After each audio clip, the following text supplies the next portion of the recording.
You take a 37-year-old out of the game for 2 minutes, and you lose a 13-point lead, 11-0 run. That's what went wrong.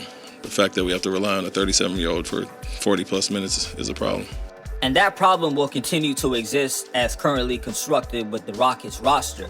Last night, today's January the 24th, the Rockets played the Pistons, a really good defensive team, and they won the game by 7 points. However, Kevin Durant once again played 40-plus minutes, scored 30-plus points, 11 and 19 shooting. And last year, before they had Durant, the Rockets were a decent, okay offensive team. However, they were third last in assists per game. Put a pin in that because I'm going to get back to it as soon as I start analyzing the footage from last night's game. However, let's hear from somebody else that is missing from the Rockets roster. From fans. How much the other team is designed to take you out of what you do.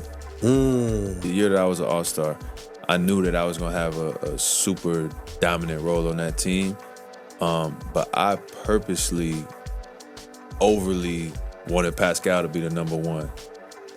How easily can you be taken out of your game? And you got guys now where it's like, all right, we know he going to give us 30, 40. Just let him score and take everybody else out. Yeah. Fred VanVleet has been out with a torn ACL. I'm glad he made these very candid remarks that you just heard because I've never seen him as a first, second, or even a third option. When he won the championship with the Toronto Raptors, he was their 6th or 7th guy off the bench that provided a lot of bench scoring and playing really good defense against Steph Curry in the finals.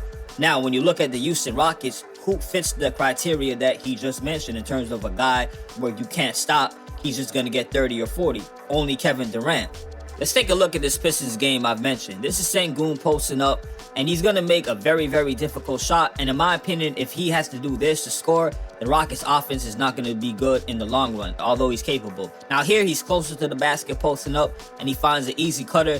That's where Sengun needs to be more, in my opinion. Now, in this play, once again, Sengun is on the perimeter. He dumps the ball down low to KD. It should be the reverse, where KD's at the top, and he's dumping the ball down low for Sengun in the post. Now, you see Sengun is going to go to the opposite side, and there's already a lot of crowded space there. The Pistons look like they're kind of in the zone, and as the play develops, Sengun doesn't really get a chance to get the ball, and it ends up in a missed shot. Remember, I said that the Rockets were dead last or almost dead last in assists per game last season. As you see, this is Reed Sheppard playing point, and it's late in the shot clock. He's getting pressured a lot. He finally makes a move, and that should be an easy alley-oop.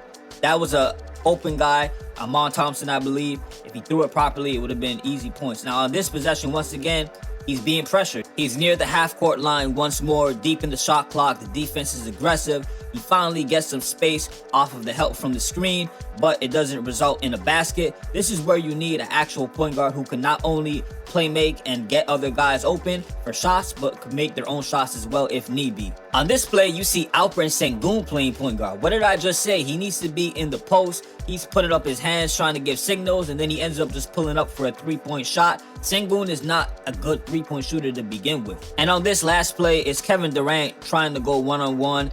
Everyone is kind of standing around on the Rocket side watching what he's doing. He's kind of getting double teamed, a lot of pressure, and he ends up taking a really difficult off-balance shot. Reed Sheppard was open, but Durant decided to take the shot on his own. In conclusion, I believe Ime Udoka could do more within his system to get more offensive output out of his players, but that's secondary to this big picture.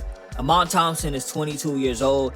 Alperen Sengun is 23. They're already showing flashes of being star players, if not already stars.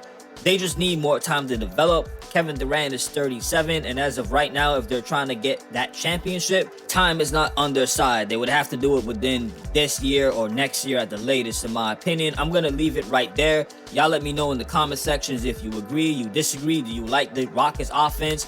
Or are you more in tune with Ime Udoka saying that they got to play with more effort and they can't just keep relying on a guy who's 37, telling the players it's inexcusable? Or does he himself as a coach got to drop better plays? Y'all leave it in the comment section. Like, share, and subscribe. And as always, salute for listening. Peace.